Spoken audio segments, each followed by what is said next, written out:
Example is two circles with center O and O dash of radius 3 cm and 4 cm respectively intersect at 2 points P and Q, and OP and O dash Q are the tangent to the two circles. Find the length of the common chord P. Two circle with centre O O dash, ठीक है, and उनकी radius है 3 and 4, तो may be एक circle यहाँ पे होगा, दूसरा सर्कल यहाँ पे। ये कंडीशन मे भी हो सकती है कि दोनों सर्कल में कुछ भी कॉमन नहीं, बट इन्होंने क्या कहा है, रिस्पेक्टिवली दे आर इंटरसेक्टिंग, मतलब वो सर्कल एक दूसरे को कट कर रहे हैं, मतलब they are intersecting at a point P Q. तो दो पॉइंट उनके कैसे कॉमन है। सो इसका मतलब है सर्कल ऐसे दो दो एंड पे नहीं है, तो वो कैसे वो दोनों सर्कल इंटरसेक्ट कर रहे हैं at point P and Q, तो दो पॉइंट पे वो इंटरसेक्ट कर रहे हैं। तो मैं दो सर्कल यहाँ पे ड्रॉ करती। एक सर्कल है जिसका रेडियस है 4, सो सेकेंड सर्कल जो है जिसका रेडियस इससे थोड़ा सा लार्ज है, मतलब ये 4 सेंटीमीटर रेडियस वाला दूसरा सर्कल। यहाँ पे two circles with centres O O dash and radius of circle first is 3 centimetre, इसका जो रेडियस है it is a 3 centimetre, and second circle जो है इसका रेडियस गिवन है इट इज ए 4 सेंटीमीटर। मैंने डायग्राम थोड़ा बड़ा निकाला है ताकि आपको क्लियर हो जाए कि डायग्राम एग्जैक्टली किस तरह से शो हो रहा है। इसे समझने के लिए आप लोग थोड़ा सा है ना इस सर्कल को थोड़ा छोटा निकाल लेना, ताकि ये प्रोपोर्शन जो है वो प्रॉपरली दिखना चाहिए कि 3:4 के रेडियस के हिसाब से करके। Now here two circle are intersect at point PQ. इस PQ पॉइंट पे वो क्या हो रहा है, इंटरसेक्ट। नाउ हियर मैं अगर O से इस P को ज्वाइन करती हूँ तो ये जो रहेगा, देखो अभी मैं यहाँ पे OP इनसे ज्वाइन कर देती हूँ। अब ये जो OP लाइन हमने ड्रॉ की है वो एक्चुअली क्या कर रही है, सर्कल के ऊपर, ये फर्स्ट सर्कल जो है हमारा स्मॉल सर्कल जो है उसके ऊपर एज ए टैंजेंट करके बिहेव करेगी, क्योंकि ये इस सर्कल को सिर्फ एक ही पॉइंट पे कट करते हुए जा रही है। सो ये जो रहेगा OP is a tangent for this small circle, और ये जो है सॉरी O डैश भी is a tangent for this small circle. वैसे ही OP को अगर ज्वाइन करते हैं तो OP को अगर हम ज्वाइन करेंगे तो ये भी क्या हो जाएगा, it is A tangent for our big circle. इसे अगर लाइन की तरफ एक्सटेंड कर दोगे तो भी कोई फर्क नहीं पड़ेगा। ओके,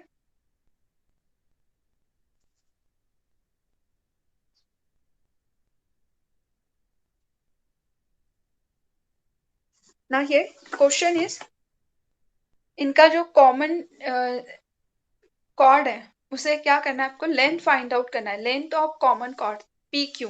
PQ का लेंथ कितना है वो हमें फाइंड आउट करना है, तो मैं PQ को ज्वाइन कर देती हूँ। इस PQ पॉइंट को हमें क्या कहते हैं, join. Question is length of PQ is equals to question. अब ये ओरिजिन जो है उनका, इन दोनों के ओरिजिन को मैं ज्वाइन कर देती हूँ, O O डैश,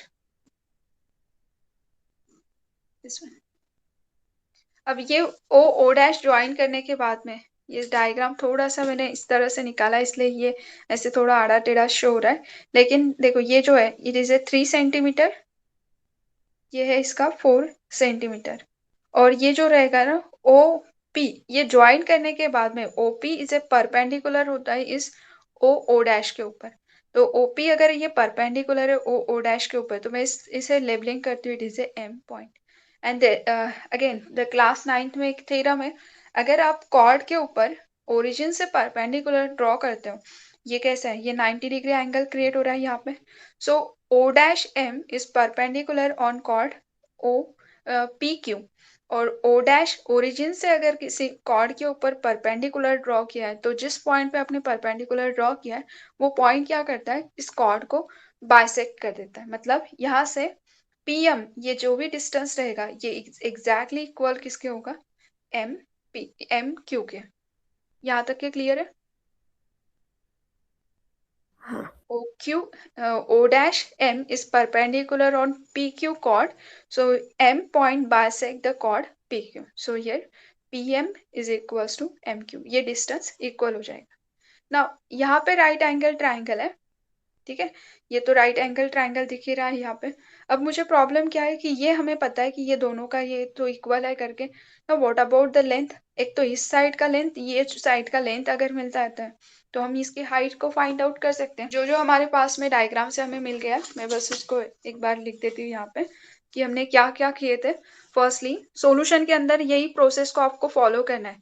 सॉल्यूशन लिखते वक्त अगर डायग्राम गिवन नहीं है और आप डायग्राम को ड्रॉ कर लें तो उसके पूरे स्टेप वहां पे नोट करो कि अपने सर्कल ड्रॉ किया है, जिसका सेंटर क्या है, उसका रेडियस क्या है और कौन सी टैंजेंट ली है। तो यहाँ पे क्या करेगा, ये ड्रॉ फर्स्ट सर्कल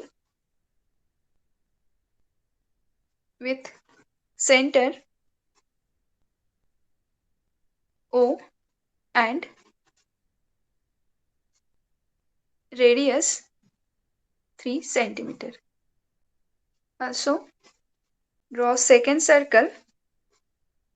अब second circle with center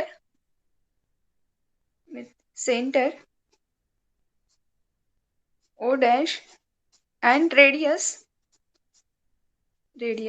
4 centimeter, such that first and second circle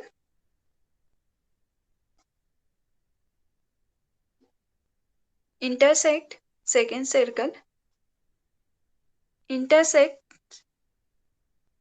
at 2 point P and Q। ये इंपॉर्टेंट होगा क्योंकि हमें दो सर्कल तो ड्रॉ करने हैं, बट ऐसे नहीं है कि एक जगह पे ड्रॉ किया कहीं तो भी और दूसरा कहीं पे नहीं। हमें सर्कल दो ड्रॉ करने हैं विथ रेडियस 3 सेंटीमीटर 4 सेंटीमीटर, और वो कैसे होने चाहिए, they are intersecting at 2 points. Sometimes single point में इंटरसेक्ट करने वाले भी सर्कल रहते हैं, sometimes no intersect common point वाले सर्कल भी निकाल सकते हैं, बट यहाँ पे स्ट्रिक्टली कहा है कि they are intersect in 2 points PQ। Now here next is, ये करने के बाद में दो सर्कल हमने ड्रॉ करने के बाद में नेक्स्ट हमने क्या किया, join OP and O dash P। अब ये OP और O डैश P ज्वाइन करने की हेल्प से क्या हो गया, आपके पास में टैंजेंट मिल जाएंगे। So here this imply OP and O dash P are tangent to the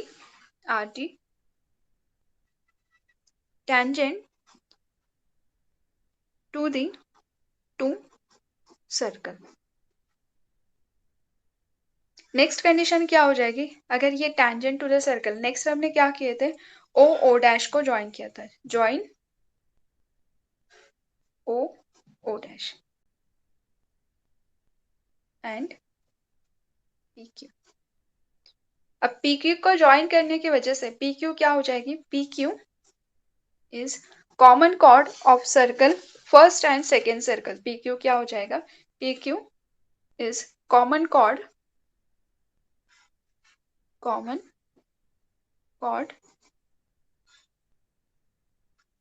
of first and second circle। ये दोनों सर्कल के लिए क्या हो जाएगा, it is a common chord and question is we have to find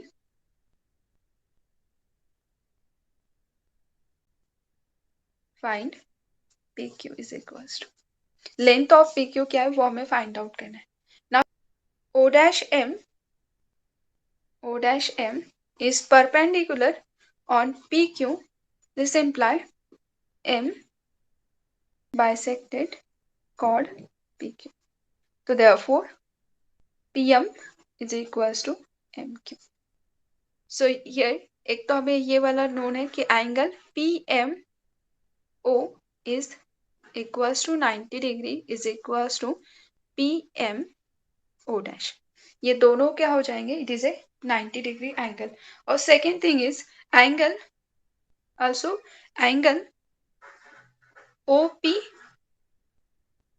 dash, कोई बता सकता है OPO dash का एंगल कितना रहेगा, OPO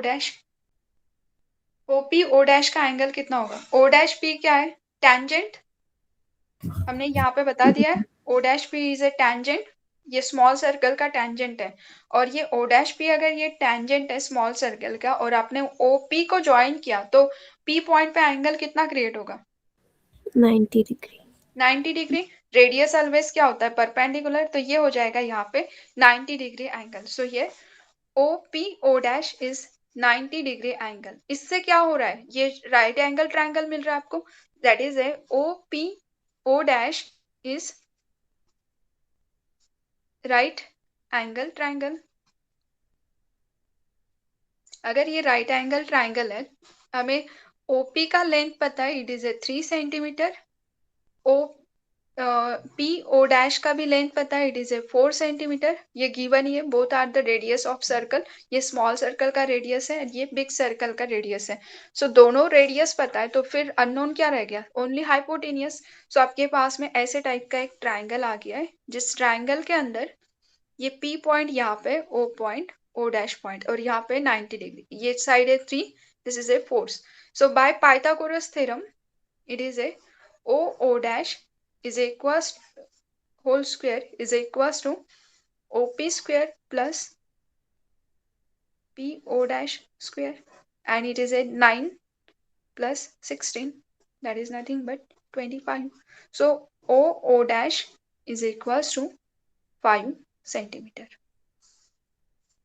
सो यहाँ से आपको पूरा ये जो डिस्टेंस है ओ डैश ये नोन हो गया, इट इज ए 5 सेंटीमीटर। ये जो टर्म है पी एम ओ, इसके लिए अगर triangle P M O is a right angle triangle, right angle triangle, so O P square is equals to O M square plus P M square. Now OP is a radius, it is a 3 square, that is a 9 is equals to OM square plus PM square। ये आ जाएगा, that means यहाँ से PM square is equals to हो जाएगा PM square। So P से M, PM square is equals to रहेगा 9 minus OM square, 9 minus OM square। या आ जाएगा, अभी देखो equation number A, pm square equals to this one. Now जैसे हमने इस साइड के लिए अप्लाई किया, सेम हम अगर राइट साइड के ट्राइंगल के लिए अप्लाई करते हैं, तो ये P M O dash, P M O dash is again is a right angle triangle, it is a right angle triangle. और इसके लिए अगर पाइथागोरस थ्योरम अप्लाई करते हैं, तो hypotenuse is P O dash, so here P O dash square is equals to pm square plus mo dash, so pm square plus mo dash square। now here p से o dash का distance, that is A radius, और big circle का radius है 4, so 4 square is 16 is equals to pm square plus mo dash square।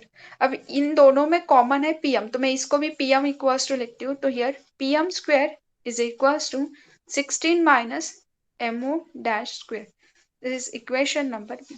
both are pm equals to, तो दोनों को equal होने की वजह से left hand side are equal, तो hence right hand sides are equal. So here from equation A and B, 9 minus om square is equals to 16 minus mo dash square। now here जो number, ये जो term है उसको मैं left hand side में shift करती हूँ और रिमेनिंग बचा हुआ टर्म राइट साइड में। OM, that is a mo dash square minus OM square is equals to this 9 we have to shift in left hand side, ये आएगा। So therefore 9 minus 16, तो ये होगा 7, और ये जो टर्म है mo square minus mo OM square, ये जो टोटल डिस्टेंस था, ओरिजिन था ओ डैश, दूसरा ओरिजिन था सेकेंड सर्कल का ओ, और यहाँ पे कहीं तो भी एक पॉइंट था एम। अब देखो ये पूरा एम से लेके ओ डैश का डिस्टेंस, और सेकेंड है आपके पास में ये वाला डिस्टेंस का स्क्वायर। अब स्क्वायर होने की वजह से इसे मैं क्या करती हूँ, एक एक किसी तो भी वेरिएबल में कन्वर्ट करती हूँ। तो उसके लिए let us consider, let OM is equals to x centimetre.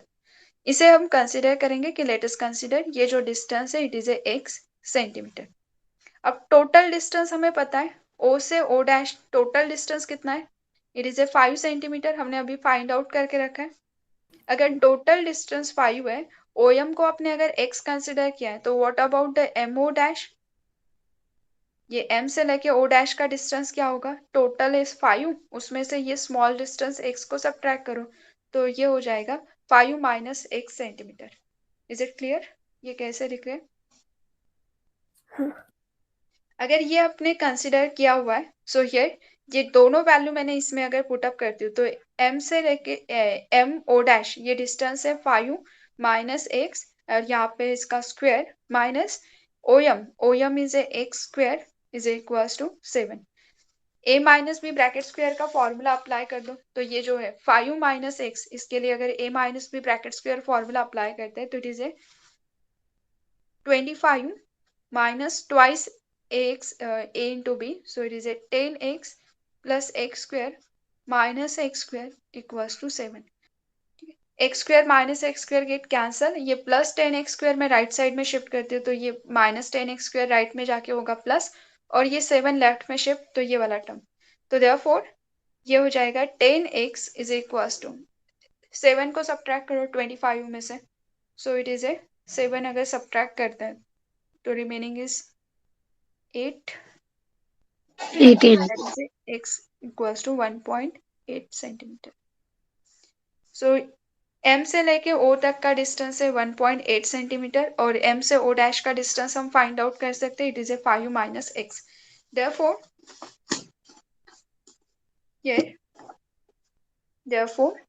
MO is equals to 1.8 centimetre and M से O डैश का डिस्टेंस, सो 5 माइनस x 1.8 सेंटीमीटर। ये इसे सॉल्व करने की जरूरत नहीं, इसलिए मैं यहाँ पे लिख नहीं रही हूँ, अदरवाइज करना होगा तो कर सकते कि एग्जैक्टली कितना आता है। इसकी फिलहाल हमें कोई रिक्वायरमेंट नहीं है, दैट्स वाई मैं फाइंड आउट नहीं कर रही हूँ। नाउ हियर हमारा टास्क क्या था, हमें एक कोई तो भी साइड नोन होना चाहिए, तो हमने ये वाला टर्म कैसे किया, फाइंड आउट कर लिया। ये इट इज 1.8। अगर M से O तक का डिस्टेंस आपको पता है 1.8, ये हाइपोटेनियस पता है 3 सेंटीमीटर, तो हम ये M से P तक का डिस्टेंस फाइंड आउट कर सकते। सो ये जो लेफ्ट हैंड साइड का राइट एंगल ट्राइंगल है, so triangle PMO OP square is equals to OM square plus PM square. Now here OP square is 9 and MO square, तो ये हमने 1.8 निकाल के रखा है, इसका हो जाएगा square, so it is 3.24 plus PM हमें क्या करना है, फाइंड आउट करना है PM square as it is. तो therefore PM square is equals to 9 minus 3.24, it is 5.76। Now here taking under root on both side, तो ये जो PM है ये हो जाएगा 24 का स्क्वायर है, so it is PM is equals to 2.4 centimetre. Now PM का अगर लेंथ नोन है, सो PM का जितना लेंथ है वो सेम लेंथ किसका है, MQ का। हमने स्टार्ट ही वही से किया था कि PM ये क्या है, ये जो है था O dash M is perpendicular on PQ, तो M is a bisector, so this terms are equal. So ये जो इक्वेशन हमने स्टार्टिंग में ही लिख के रखा है, इसके बेसिस पे ये PM is equals to MQ is equals to 2.4 centimeter. Therefore, PQ is equals to 2 into 2.4, that is 48 centimeter. So here the distance of chord is 48 centimeter. तो chord का जो length find out करना था, it is 48 centimeter. Thank you. Like, share and subscribe.